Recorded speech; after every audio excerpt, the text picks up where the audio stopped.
Thank you, Ruth Young. Now I know we're gonna win. All right, John Dennis, one of my friends, also works on the Environmental Council in Ithaca as an environmental researcher. And John is not going home tonight. John is not going home tonight. John Dennis. Thank you, John. Thanks for coming out, everyone, on this cold, chilly night. It's a privilege to be here and to be going to jail tonight for a week of meditation and reflection. But I understand that I do hope more people will be joining us in jail. We're looking forward to more company. So I've lived in Ithaca for over 30 years, and I've been concerned about gas storage and the increasing salinity of the lake.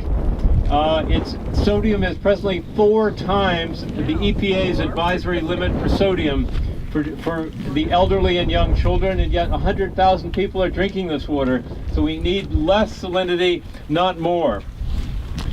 I will be pleading guilty to trespassing, and I'm looking forward to that.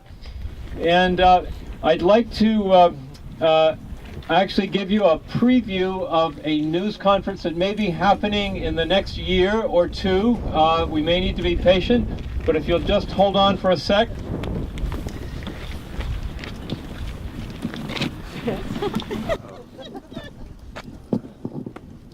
I did bring my boots and my leather jacket, but just hold on here. You want me to hold the microphone for you, though? I think I can get it. Okay. Yeah. Yeah. Okay, y'all, nice to be here. I'm Robert Phillips, CEO of Crestwood Midstream. It's nice to be up here in central New York. And I'm going to be brief and to the point. We are pulling the plug on our Seneca Lake gas storage project up here in New York. Now, y'all are not supposed to be clapping. This is a sad day for Crestwood. I'm sorry, I don't appreciate that. Now, just hold the applause. So I'll give you a little background to how this all happened, how it came about.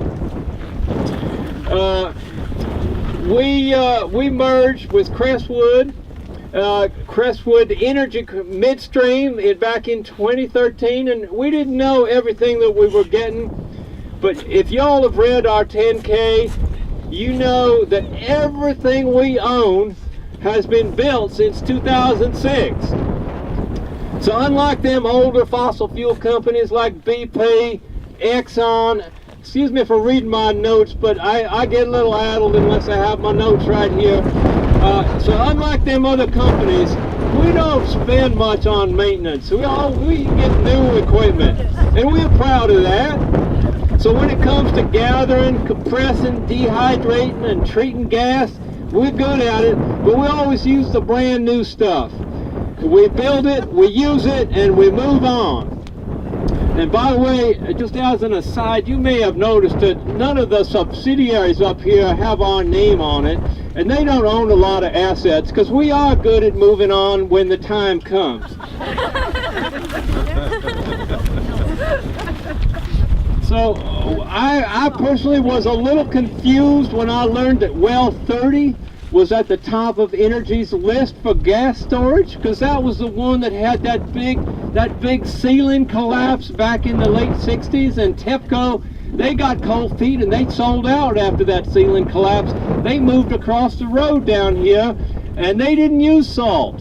They just bored out their storage in rock, and that's how they did it. But so we decided to go with salt, bedded salt, a little shale, a little salt. And when we applied to FERC, we didn't show all the shale, and we got the permit. But the reason we are leaving and pulling the plug is I was so disappointed. The folks up here just weren't friendly.